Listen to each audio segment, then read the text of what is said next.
of the efforts that have been underway since 2019 that were accelerated in early 2023 and continue throughout the state of California as it relates to crime suppression and partnerships that have been supported by local law enforcement in coordination and collaboration with the California Highway Patrol, the Department of Justice, and of course members of the Cal Guard. As you may recall, in 2023, early 2023, we received a phone call from the mayor then, Mayor Breed in San Francisco, about efforts that she wanted to push to jointly connect some of the law enforcement activities with the district attorney in San Francisco, our State Department of Justice, and the California Highway Patrol. We announced that operation that included CalGuard, included JAGS to help with prosecution in partnership with the city and county of San Francisco. You may recall the early success of those efforts. There were 6,200 citations. There were hundreds of stolen vehicles that were recovered and guns, illegal guns. Over 700 pounds of fentanyl was seized because of that operation. So successful was the operation in 2023 that we started receiving phone calls from other mayors throughout the state of California. At the time, Oakland was a hotspot. And Oakland, not only the mayor, but members of the County Board of Supervisors in Alameda, members of the City Council, including clergy. We had a meeting here at the governor's office, and perhaps the most vocal advocates for partnership with the California Highway Patrol were members of clergy. We initiated that operation, which continues to this day with tremendous success. I underscore that success to highlight the fact that there's been over 4,000 vehicles in Oakland alone, stolen vehicles that have been recovered under this operation. Illegal guns, DUIs, that operation continues again to this day quite successfully, embraced by the new mayor, currently members of the City Council, including again those that help sponsor this effort at the county level. We've expanded those operations in San Bernardino, we expanded those operations in Bakersfield, and we received additional requests in other parts of the state, and that's what we wanted to highlight here today. That we're going to be expanding this operation, building on the success that is now included over 9,000 arrests statewide, a effort that will now take shape on Border Division down in San Diego. We're going to advance this effort down in LA to other parts of the Central Valley, not just limited to Bakersfield, in partnership with Mayor Go there in San Bernardino. And we're going to expand this operation in a collaborative that continues to include the cities and counties, our partners in Sheriff's Office and local law enforcement agencies. We continue as well to work with the federal partners. I'll remind you, in San Francisco, working with the Biden administration, that we initiated as we launched the CHP operation, federal partnerships, incredibly important and impactful partnership with the DEA, with the FBI, and with the Department of Justice. Operation Overdrive also advanced a lot of the efforts that have substantially improved the quality of life and conditions in San Francisco. We continued to seek collaborative partnerships along the lines which we enjoyed in the Biden administration, and we continue to seek collaborative partnerships with local law enforcement agencies and local elected officials throughout the state of California. These operations will be targeted, they'll be data-driven, they'll be focused on the basis of intelligence gathering that's coming from different law enforcement agencies on the basis of these existing task forces and existing relationships. And these will be unannounced efforts. Teams, minimum teams of 15, they'll include K-9 teams, they'll include lieutenants, sergeants, and 10 plus officers.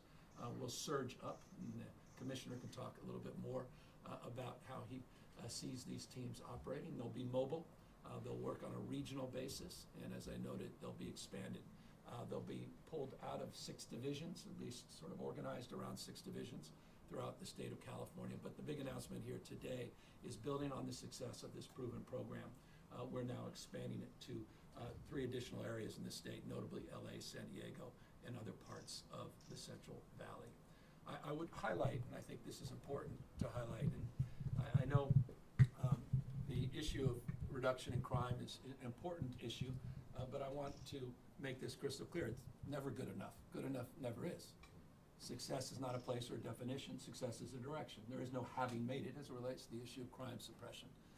That's why in California we continue to build on not just these partnerships, but over $1.7 billion of resources that we have provided under our public safety plan in this state since 2019. I will highlight specifically those partnerships that were significantly advanced, the $267 million in particular that was forwarded for prosecution, vertical prosecution grants for sheriffs, district attorneys, and law enforcement agencies throughout the state of California. 55 LEAs received, local law enforcement agencies, those grants. And that was specifically targeting retail theft, organized retail theft. You may have seen highlighted the outstanding job in partnership with 5 counties, led by Ventura County, other counties in Southern California, the work they just did and announced as it relates to the indictments, 43 counts and criminal charges in those 5 counties related to Home Depot operation that came from the support of those grants. And that was advanced because of a package of legislative reforms that I had the privilege of signing as it relates to organized retail theft that we signed last year and charged under one of those 11 or 12 specific pieces of legislation. Again, we continue to stack more support, and we continue to recognize we need to continue to do more to support our efforts. Of course, we have seen some progress. These numbers bear that out, but these numbers mean little to people. These are aggregate numbers, but we don't live in the aggregate. Everybody lives in a different community, with different conditions, different challenges, and we are mindful that we have a lot more work to do. And that's precisely why we are announcing this today. I would rather be remiss if I did not comment on some of the activities as it relates to the National Guard at the federal level before I turn it over to the Commissioner and the Secretary. I am mindful, and I hope you are mindful, that any hour, any day, Justice Breyer will come out with a decision on posse comitatus. It will be the first district federal court judge in the country to adjudicate the facts on the basis of depositions that we had in hearings that we had a few weeks ago in federal court, where we deposed members of the Trump administration, Border Patrol, and the military as it relates to their operations in the state of California. I think its consequences will be profound and far-reaching. We're waiting to see that decision, and we're waiting to reflect on the impact of that decision, not just here in the state of California, but the prospects, I imagine, if we're successful in our efforts in highlighting our concerns around posse comitatus, that it will find its way into the appellate court, and the impacts, of course, that could be felt as it relates to the determination of that court on the broader western part of the United States. So our mind is fixed on an issue that remains a top priority and focus for all of us. We're not naive about the challenges that continue to plague our communities throughout the state of California, and we've every Tuesday provided you the information. I'll close on this.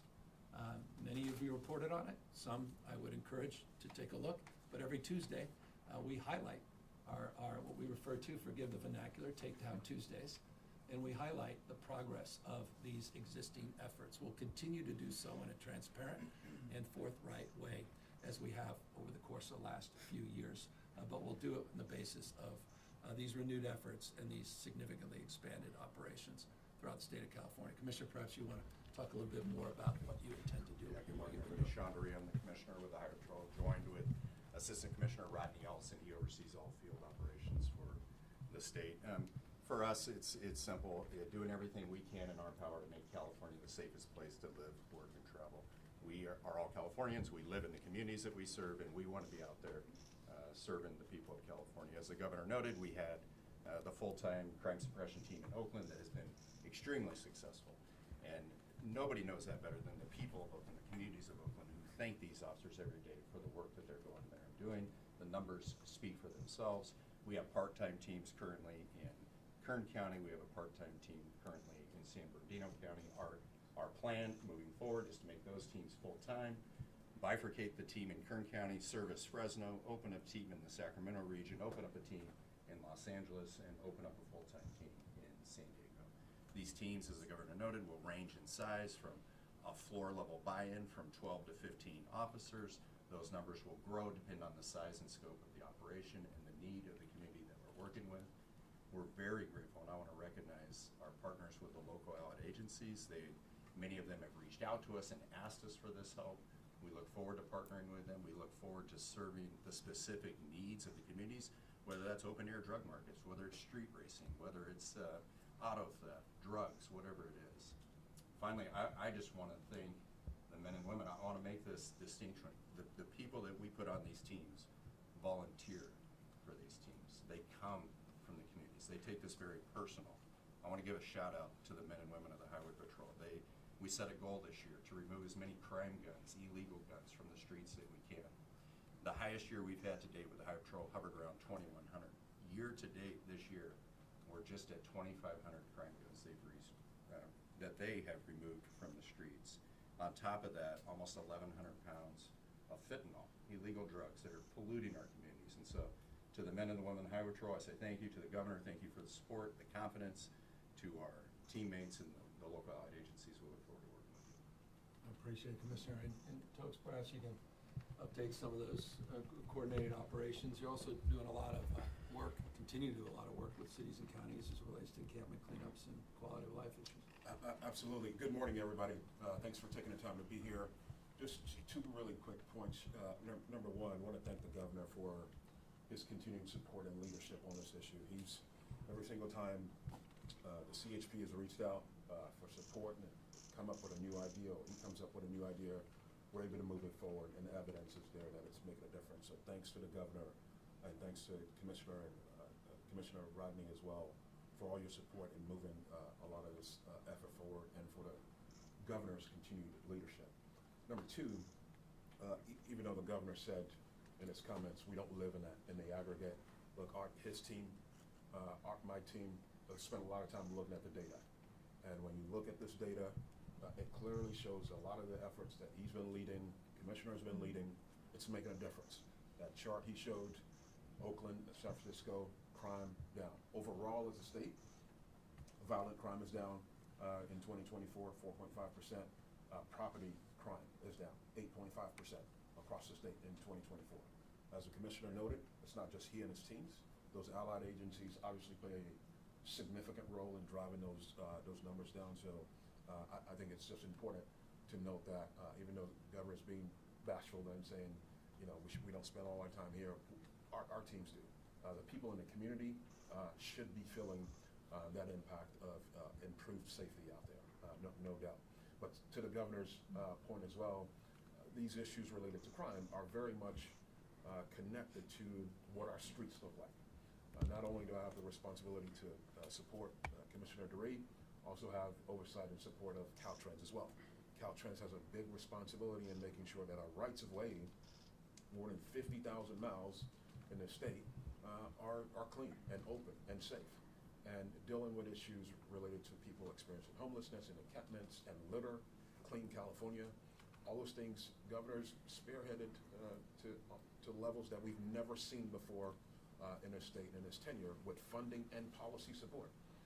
And so we're going to continue to do that work as well. Beyond CHP, Caltrans is going to continue to be focused and stepping up in cities like Oakland and San Francisco and Bakersfield, San Diego, LA, to make sure that where we're seeing high numbers of litter or possible encampments, we're cleaning those up, and not just cleaning up encampments just to disperse people, but to make sure that they have long-term housing and care that they need as well. It's very, very important in the work that we do. We're not just going out there and cleaning up our sidewalks and clearing people out of the way. We're making sure they're connected to the continued services that they may need as well.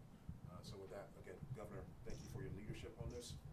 And Commissioner DeRee, the CST effort here, hoping that it sees much success in the months to come. Yeah, no, look, and the leadership is shared across the board, and again, I want to just highlight the mayors in particular that have been extraordinary partners in this effort, and it's a bipartisan effort. We're moving in Republican communities, Democratic communities, but we're all moving in the same direction, and that's the spirit we're bringing to this this expansion of our existing program, and want to maintain that momentum and do it on the basis, I think, of what the commissioner mentioned, which is with the support, strong support of the community. One of the things that has been, I spent a lot of time in Oakland.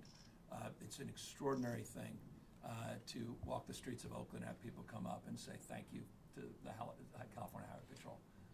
Thank you to the men and women of the California Highway Patrol for being there.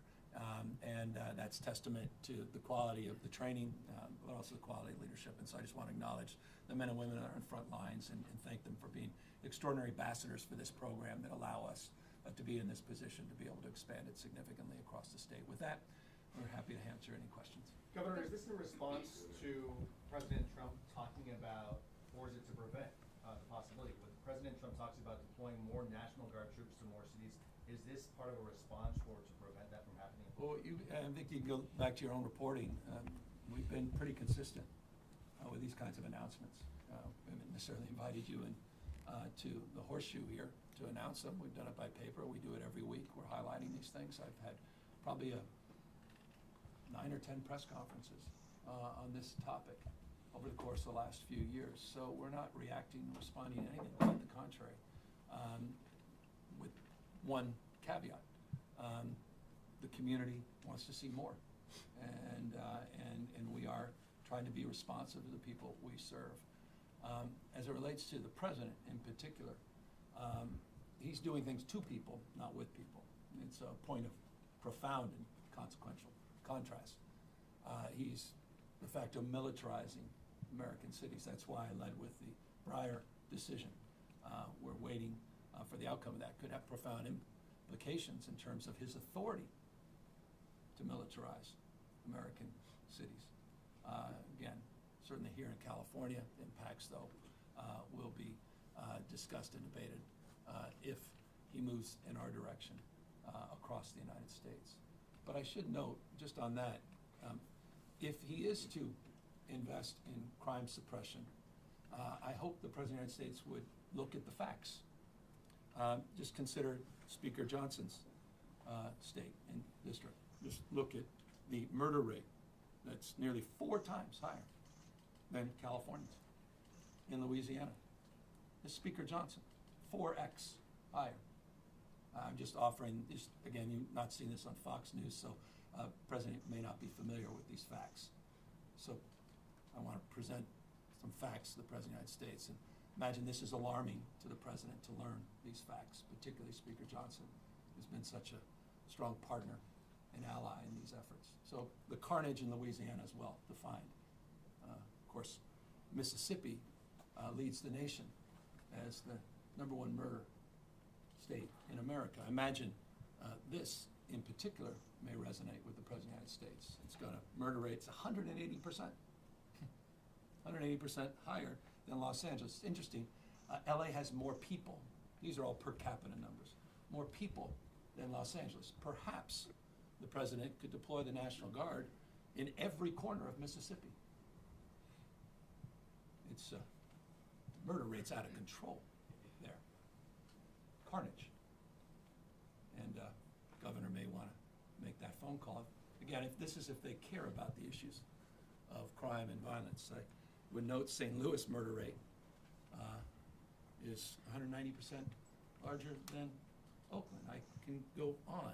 We could talk about the carnage in Arkansas, again, one of the top 10 murder states in America. 2.6 times greater than San Francisco. Again, these are just not just observations, they're stone cold facts.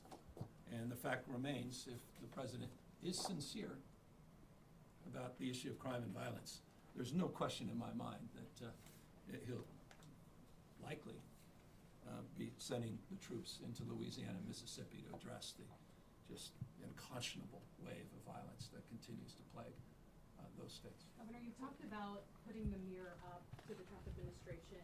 I'm not necessarily pointing to this, but in social media with the Patriot Shop that you've established. I mean, is this a way still, though, to sort of do that? Because, I mean, we've been at this, as you know, we've been to all these events for months and months. I think we kicked this off with the AG, a few years back in San Jose. We were very vocal about the legislature moving on that legislative package a year plus ago. So I think it's a continuation of that. I mean, but I think it is important to highlight the National Guard issue. I thought it was the right question. And it's a question on all our minds. Is this America? Are we losing our country? Have we lost grip with reality? The idea that the military can be out there in every street corner. The United States of America, that people that don't look like me, the black and brown community, quite literally feeling like they're racially profiled, scared to death to walk their dogs or go to the grocery store. Even in some cases, now you're hearing more and more about it, going to the hospital to get emergency care, let alone preventative care. That matter, even going to school or a graduation we saw last year, funerals, weddings, events.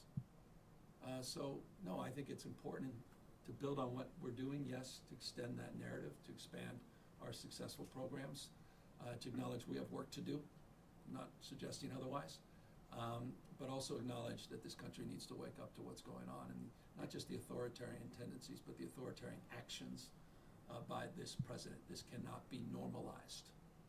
And yes, so I'm highlighting some just blatant hypocrisy. Yes, we're putting a mirror up to the lunacy that is Trump's tweets and his grift. The madness that is someone that would dress up as the Pope and tweet that out, or put his face up there on Mount Rushmore in a Superman costume. President of the United States. So I do think it's important to put that mirror, that lens back, and have everyone reflect on it and say, well, have we accepted this as normal? Why aren't we calling this out more clearly? So extension of what we're doing, but also, yes, highlighting some of that. We know that he often, challenges facts. We saw him challenging crime data in DC. What's the plan in place if he, obviously doesn't believe? Well, I mean, it's an administration that's always believed in alternative facts. In fact, facts don't matter, illusion rules. That's why the chatbots at Fox are so successful at night. Shape-shifting, facts don't matter. They flood the zone with narrative. But facts are stubborn things. And the fact is, Mississippi, I mentioned Arkansas. How about Tennessee? Alabama. Alabama's top 3 murder states in America. Where's the President of the United States? I thought he cared. These are his states that voted for him. His state of mind doesn't seem to be focused on the issue of crime and violence. It's about expression of authoritarianism. He reflects and waxes, I think, 2 of the last 3 days, talking about being a dictator. I hope people pay attention. And so we are data-driven here. This basis of facts, in evidence, not just police chiefs that provide that information, but the FBI that stress tests that information. We still believe that facts matter. And that's a question for the Trump administration. I'm not convinced he does, or ever has. Governor, thanks for having us in your office. I think it's the first time we're in this setting. Speaking of mimicking, were you trying to resemble the Oval Office, and can you speak to this setting in particular? I don't think this comes close, but I appreciate it. What was behind it? You wanting to do it? No, I mean, we were going to go down to the second floor for all of you insiders. I've never been inspired by that place, so and so I thought it would be nice just to mix it up a little bit. And so talk to Izzy. He had a creative idea today, and thought it'd be nice to invite. So 1 or 2 of you have been here, and I think we created animus because others weren't invited in here. So we figured it'd be easier to get everybody in. I have a question to your point about crime rates going down in some of these communities that you're deploying additional resources into. That's been an argument when it comes to where Trump's been deploying the National Guard in places where crime rates are actually going down, like places like DC. So how can you justify that? What's the reason for putting more resources and more law enforcement on the streets where communities might be seeing decreasing crime rates? Because, as I said, good enough never is. A decrease is not, I think, look, and this is more my own observation. This is not, this is more of a tonal observation. I don't think it's a very good argument to make that, well, we're down 15, 20% when you still have people whose cars are broken into, you still have crimes being committed, you still have murders, you still feel unsafe in certain parts of certain communities and all across this country. So I think we have to be very careful about that, and I'm not arguing to defend the status quo, quite the contrary. We think we can do better still.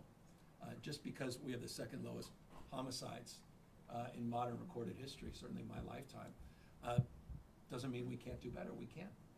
And that's what this is about. But again, I also would highlight that our efforts were focused in the initiation of this effort that we're expanding here today. We're focused on hotspots. We focused on parts of San Francisco 2 years ago that were of concern. We've seen progress, but not good enough. Talked to the mayor the other day about it. He wants to see more. He was very encouraged by our willingness to engage and re-engage back in San Francisco. We went to Kern County, which was the murder capital of California, Kern County, a few years ago. I'm off the charts. I think for 5 out of the last 6 years, they've been the murder capital of the state. And we reached out to mayor and the county and we said, look, this is not just about coastal cities. This is about parts of the state that we don't overlook, but often parts of the state that are overlooked. And those partnerships have proven unbelievably successful. By the way, I mentioned Mayor Go because not only did she enthusiastically embrace this, but she's seen some of the biggest decreases in crime in Bakersfield in the state. We're using not just our mobile resources, we're using our air resources down there as well, and I appreciate the commissioner's work in that respect. We're going after side shows down there, and we've seen some success. So their willingness to engage has been profoundly consequential and beneficial. And I think a lot of those communities that have seen declines think they could do better, can do more. And Last question. Governor, you mentioned hotspots. Can you speak a little bit more, maybe you all can as well, to what's happening in Los Angeles County, what your plans are, if there's specific crimes you're targeting or enforcement you're going to stand up there? Yeah, it's still early. We're having conversations with LAPD. I can tell you this, the city, the mayor's office, and our counterparts with LAPD are very excited about the partnership we're going to do. That's probably going to be one of our biggest number of resources. We have a lot of officers in LA County, so it's going to be an easy lift for us. And so we look forward to being proactive with them. And really, it's going to be, we sit down and plan out these operations 30, 60, 90 days out with Los Angeles Police Department and see where we want to combine our forces. So. You mentioned retail theft, you mentioned street racing. Are there any specific types of crime you'll be focusing most on? Yeah, I mean, our bailiwick is auto theft, obviously, you know, just any crime. When you have a crime issue, you know, the governor talks about where these trends are going up. Our plan is to go in and do what we do. We go in and saturate an area with high visibility in-view patrol.